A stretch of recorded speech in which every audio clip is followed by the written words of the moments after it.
हम लोग पिछली वीडियो में हमने क्या किया था, 2.1 कवर किया, 2.2 कवर किया, अब हम लोग आ गए 2.3 पे।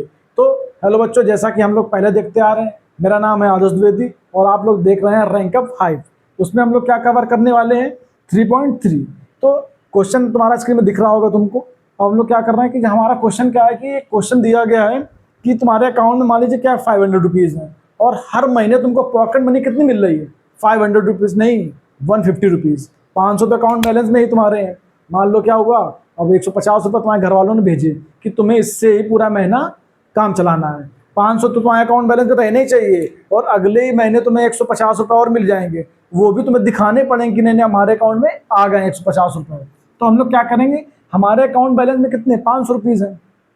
अब क्या होगा, पॉकेट मनी कितनी मिल रही, 150 रुपये हर महीने हमको। ठीक, तो फर्स्ट मंथ में क्या है, जब हमारे पास देखा जाएगा, मान लो किसी के अकाउंट में क्या हमारे अकाउंट मान लीजिए 500 रुपीज़ हैं और हमको अगले महीने क्या होगा 150 मिल गए, तो टोटल कितने हो जाएंगे 650 रुपये। ठीक है, अब हर महीने के आखिरी में तुमको क्या मिलेंगे, 150 रुपये मिलेंगे। तो जब ऐसे करते रहेंगे तो हमारे दूसरे मंथ की बात हो जाएगी, तो 150 तो ये पिछले महीने के, फिर सेकंड मंथ फिर से 150 मिल गए, तो अब कितने हो जाएंगे, दोनों को ऐड करेंगे तो 800 रुपीज़ हो जाएंगे। ऐसे करते करते करते हमको क्या बताना है कि हमारे पास एन मंथ की बात की जाएगी, यानी आगे नहीं बताया गया कि कब की। मान लीजिए हमसे पूछ दे 12 मंथ में कितने रुपीज़ हो जाएंगे तुम्हारे अकाउंट में, 15 महीने में कितने अकाउंट, 2 साल में कितने पैसे हो जाएंगे। तो वैसे ना कोई एक मंथ बता के उन्होंने क्या बोल दिया है कि मुझे एनथ मंथ का बताओ कि कितने रुपीज़ तुम्हारे अकाउंट में हो जाएंगे। सिर्फ पॉकेट मनी नाम की मिल रही, खर्च नहीं करना है तुमको, उसको क्या करना है, जोड़ के घर वालों को बताना है लास्ट में। तो शुरू करते हैं हम लोग क्वेश्चन। तो ये चीज़ अभी इसको रफ वर्क, इसको ना ध्यान देना। सबसे पहले हमने क्या किया, अकाउंट बैलेंस जो हमारा है हमारे पास वो मैंने लिख लिया कि हमारे पास कितने रुपए हैं, 500 रुपये हैं। अब हमें क्या करना है, पॉकेट मनी देखना है कि हमें कितनी मिल रही है हर मंथ, 150 रुपये पॉकेट मनी होगी हमारी। अब जब फर्स्ट मंथ की बारी आएगी तो उसमें हमें क्या मिला, 500 तुम्हारे खुद के पैसे, 150 रुपये हमको पॉकेट मनी मिल गई, तो हमारे पास कितने हो जाएंगे 650 रुपये, जो कि हमने पहले कर रखा है यहाँ पे। ये हमारे फर्स्ट मंथ की क्या हो गई, सेविंग हो गई। अब जब दूसरे मंथ की बात होगी, एंड में क्या होगा, फिर सेकेंड मंथ होगा, दोबारा में क्या होगा, घर से फिर से 150 रुपये आ गए। 150 पहले थे, 500 हमारे अकाउंट में थे। 500 ये फर्स्ट मंथ की, ये सेकेंड मंथ की। ठीक, जैसा लिखा है सेकेंड मंथ की, तो हमारे पास टोटल कितने हो जाएंगे 800 रुपीज़। ऐसे ही क्या कर लेंगे, थर्ड मंथ के देखेंगे। हमसे पूछा गया एन मंथ का, बट अभी हम थोड़ा कॉन्सेप्ट समझ रहे हैं, तो 500 ये। अब ऐसे करते करते हम कब तक ऐड करते रहेंगे। तो हमने क्या देखा कि 2 बार हमने ऐड किया, तो अगर हम 150 प्लस 150 करेंगे तो क्या मिल जाता है 300। तो क्यों ना हम ये कर दें 2 इंटू 150, तब भी तो 300 ही मिलेगा। इसका मतलब जितने मंथ में हमें 150 मिलने वाले हैं उसको मैं यहाँ लिख दूंगा, तो मुझे अमाउंट पता चल जाता है कितना अमाउंट हमारा बनने वाला है। तो मैं यहाँ पे ही लिख सकता हूँ 2 इंटू 150। थर्ड मंथ की बात की जा रही है, यहाँ पे तीसरे मंथ में हमारे पास क्या होगा 3 इंटू 150, तो कितना हो जाएगा, ये 3 कराएंगे तो 500 प्लस ये हमारे पास कितना होगा 450। तो तीसरे महीने के एंड में हमारे पास कितने रुपए होंगे 950। बट कॉन्सेप्ट तुमने देखा क्या किया, मैंने 3 बार 50 150 ना लिख के मैंने क्या कर दिया, 3 से इंटू करा दिया, तो मुझे क्या मिल गया 950। तो ऐसे ही मुझे जब कहा जाएगा तुम एन मंथ का निकालो, एनथ मंथ का, तो 500 तो मेरे अकाउंट में ही है और एन मंथ का निकालना मुझे कितना है 150 रुपये के हिसाब से। तो अगला जो आंसर होगा वो क्या होगा 500 150 एन लिख दो या एन लिख दो, क्योंकि मुझे एन मंथ तो मैं यहाँ लिख रहा था ना, उसका 150 के साथ मल्टीप्लाई। तो हमें एक्सप्रेशन लिखना था ना कि कैसे लिखा जाएगा लीनियर पॉलिनोमियल के हिसाब से, तो वो ये हमारा आंसर जो फाइनल होगा वो ये होगा। उसको मैं एक बार हाईलाइट करके लिख दे रहा हूँ यहाँ पे। 500 रुपीज़ कब तक मिलेंगे हमको, एन मंथ के लिए कितना मिलेगा 150। तो हमारा फाइनल आंसर क्या है, ये समझ तो आ गया होगा ना। 500 अकाउंट में थे, 150 हर महीने मिल रहे हैं, तो मैं 150 ऐड करूँगा, 650 हुए, फिर दूसरे महीने मिले फिर 150, तो हमारा हो गया कितना 800 रुपीज़ मान लिए। फिर तीसरे महीने मिले 950 हुए। ऐसे करते करते हमने क्या ऑब्जर्व किया कि मैं मल्टीप्लाई करता जा रहा हूँ, जितने मंथ की बात की जा रही है उतने मैं यहाँ मल्टीप्लाई कर दूंगा और आंसर निकाल लूँगा, और ये 500 तो हर उसमें रहेंगे। तो यही मैंने क्या किया, पैटर्न समझ लिया, और मुझे एन मंथ का निकालना था, इसमें क्या किया 500 प्लस एन कराऊंगा क्या 150 के साथ मल्टीप्लाई, तो फाइनल आंसर हमारा क्या होगा ये। ठीक, वो लिख दिया मैंने वहाँ पे। तो ये हमारा पहला क्वेश्चन हो गया, इसको नोट करो, अभी दूसरा कराते हैं। तो हमारा पहला क्वेश्चन हो गया था। दूसरा क्वेश्चन क्या लिखा है देखो स्क्रीन पे, ये मैंने ऊपर से लगा रखा क्योंकि बोर्ड काफ़ी छोटा था तो मुझे सॉल्यूशन भी करना था। तो पहला क्वेश्चन क्या बोला कि एक रैली स्टार्ट होती है 120 लोगों के साथ। ठीक, मान लो तुम एक रैली कर रहे हो, आज के नेता सही तुम, ठीक।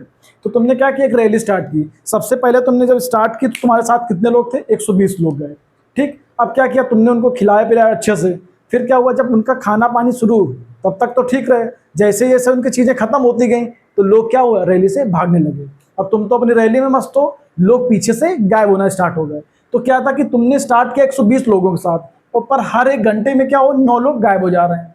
ठीक, तो जब तुम्हारी रैली से कुछ टाइम बाद क्या होगा, पूछा जाएगा कि कितने घंटे बाद कितने रैली में तुम्हारे लोग बचे, तो कैसे बताओगे। अब तुम जोड़ने तो बैठोगे नहीं, क्या करोगे, कॉन्सेप्ट लगाओगे कि हमें कैसे पता चलेगा कि हर घंटे अगर 9 लोग वापस जा रहे हैं, अपने घर वापस जा रहे हैं या कहीं और भाग जा रहे हैं, तो हमारे रैली में एट लास्ट कितने बचेंगे। हमसे कब पूछा जाएगा, nth आवर्स के लिए। सबसे पहले हमसे कहा क्या गया है कि हमारे इनिशियल मेंबर्स जो थे कितने, 120, हमने इनके साथ क्या किया था, अपनी रैली स्टार्ट की। ठीक, अब क्या हुआ, मेंबर्स लीविंग ईच आवर्स, हर एक घंटे में 9 लोग गायब हो जा रहे हैं। ठीक, अब आफ्टर क्या होगा, एक घंटे बाद क्या होगा, एक घंटे बाद 120 लोग थे, उसमें से 9 लोग क्या चले गए, बाहर निकल गए, तो कितने लोग बचे हमारे पास, 111 लोग, 111। अब दूसरे घंटे की बात करें, 2 आवर्स जब होंगे तो क्या होगा, फिर से 9 लोग गायब हो जाएंगे। तो पहले 9 गए, अब दूसरे आवर्स में क्या होगा, फिर से 9 लोग गायब होंगे। तो अब की बार क्या होगा, ये हमारा क्या है आवर्स, और कितने लोग भाग रहे हैं, 9 2 18, यानी 120 माइनस 9 2 18। अब क्या होगा, 18 लोग गायब हो गए, तो कितने लोग बचेंगे, 102। तो यानी 2 घंटे में लगभग लगभग 18 लोग हमारे तक भाग चुके हैं, और कितने लोग बचे, 102 लोग। अब तीसरे घंटे में क्या होगा, अब 120 में से 3 इंटू 9 कराऊंगा, क्योंकि क्या होगा, 120 माइनस 3 घंटे, और कितने लोग भाग रहे हैं, 9, तो 9 3 जा, यहाँ पे क्या लिख लेंगे, 27। तो जब मैं 120 से 27 माइनस करूंगा तो मेरे पास कितने बचेंगे लोग, 93। ऐसे करते करते बोला जा रहा कि nth आर जब आएगा, जब वो n वाला घंटा आएगा, जब आर्स होंगे, तो कितने लोग क्या होंगे, भाग चुके होंगे, कितने लोग बचेंगे। तो मैंने कहा n आर्स में 120 माइनस n इंटू 9, तो जब इसको सॉल्व करेंगे तो मेरे पास क्या आएगा, 120, और कितने घंटे, ये हमारे आवर्स दिखाता है, और कितने लोग भाग रहे हैं हर घंटे, 9। तो इसका आंसर क्या होगा, 120 माइनस 9n।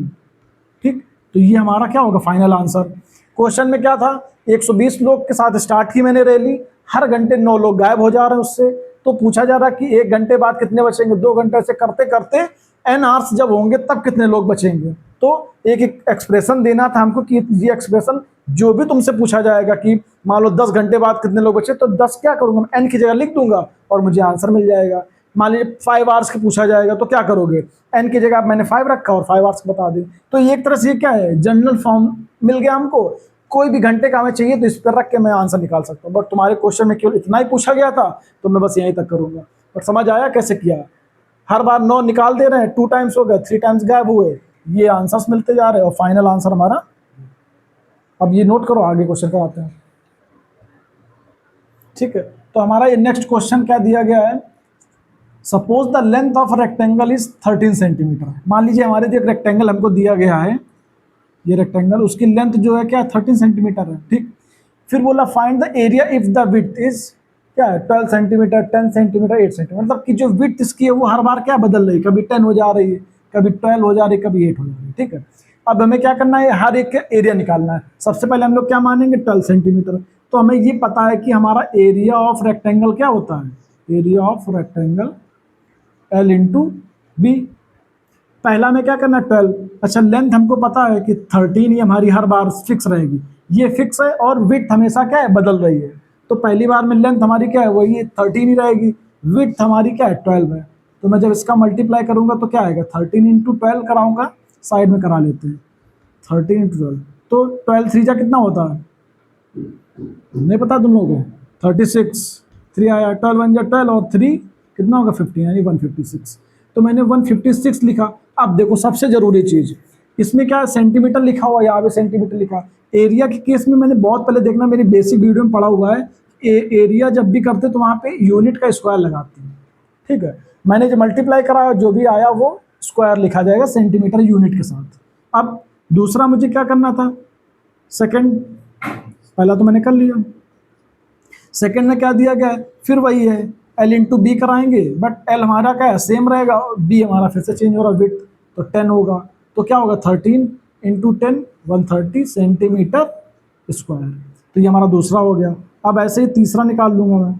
अब की बार क्या दिया गया है, फिर से लेंथ वही सेम 13, विड्थ हमारी क्या है 8, तो क्या आ जाएगा 104 सेंटीमीटर स्क्वायर। अब देखो ये तो कुछ नहीं था, जैसा दिया गया पूछा गया हमको वैसे मैंने बता दिया कि हमारी लेंथ क्या हर बार फिक्स हो जा रही है और विड्थ हमारी बदलती जा रही है। मैंने एरिया सबका निकाल दिया, एरिया ऑफ रेक्टेंगल, ये पहले का, ये दूसरे केस का, ये तीसरे केस का। अब मेरे से क्वेश्चन जो है वो अभी खत्म नहीं हुआ है, अब स्टार्ट यहाँ से देखा जाए तो मेन तो क्वेश्चन यही था कि लीनियर पैटर्न बताना कि ये हो क्या रहा है, जब मैं हर बार फिक्स करता जा रहा हूँ और विड्थ चेंज कर रहा हूँ तो मेरी क्या एरिया बदलती जा रही, तो मेरा लीनियर पैटर्न क्या होगा, यानी पैटर्न मैंने कौन सा फॉलो कर, लीनियर पैटर्न।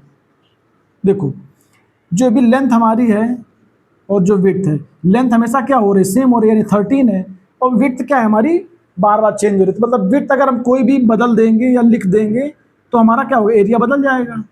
तो जो हमारा पैटर्न होगा वो क्या होगा 13 इंटू बी, यानी बी क्या है ऐसी वैल्यू है यहाँ पे जो भी मन करेगा, जो जो बोल देगा मैं वो रख के क्या कर सकता हूँ, इसका एरिया निकाल सकता हूँ। इस वजह से जो इसका लीनियर पैटर्न होगा वो क्या होगा, ये होगा 13 इंटू बी, यानी इसको मैं ऐसे भी लिख सकता हूँ 13 बी, ये इसका लीनियर पैटर्न, क्योंकि मैं बी की जगह पे कोई भी वैल्यू लिख के इसका एरिया निकाल सकता हूँ। लेंथ तो हर जगह सेम है और बी वेरिएबल है एक तरह से, तो ये इसका लीनियर पैटर्न, यानी ये आंसर होगा फाइनल।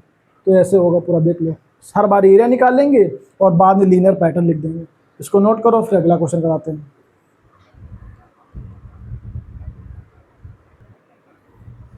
तो हम लोग थर्ड क्वेश्चन तक कर लिया है, अब हमारा आया क्वेश्चन नंबर फोर्थ।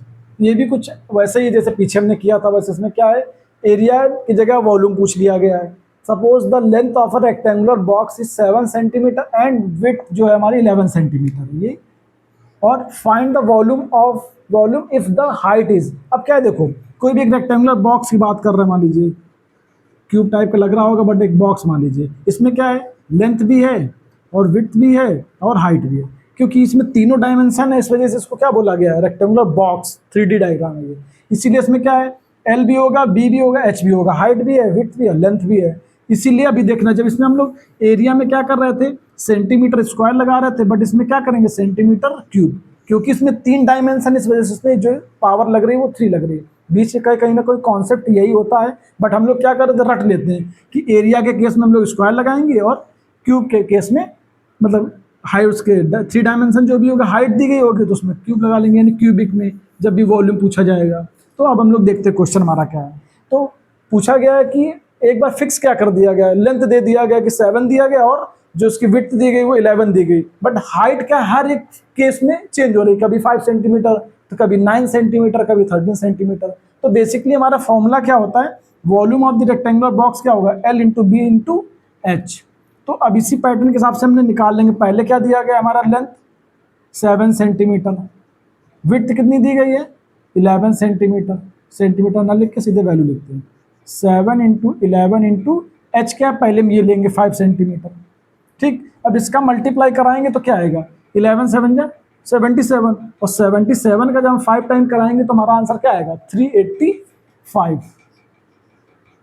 अब सेंटीमीटर क्यूब, बताया था क्यूब क्यों लगाएंगे, क्योंकि हमारे पास 3 डायमेंशन है, इसलिए सभी का सेंटीमीटर सेंटीमीटर सेंटीमीटर मिला के सेंटीमीटर क्यूब हो गया। अब दूसरा क्वेश्चन क्या है, इसी का वॉल्यूम निकालना है, बट लेंथ क्या है, विड्थ क्या है, सब कुछ सेम है। तो मैं क्या करूंगा, ऐसे न लिख के सीधे दूसरा क्वेश्चन यहाँ पे डालता हूँ कि बार में विड्थ वो लेंथ सभी में रहेगी 7 ही, विड्थ भी सेम है, बस हाइट क्या होगी अब की बार 9 सेंटीमीटर हो जाएगी, ठीक। अब मैं फिर वही 77 इंटू 9 कराऊंगा तो मेरे पास आंसर क्या मिलने वाला है, फिर वही 11 7 जा 77 और 9 से मल्टीप्लाई करूंगा तो मेरे पास आ जाएगा 693, आई थिंक यही होगा, ठीक है। तो 693 से क्यूब लगा देंगे, ये हो गया।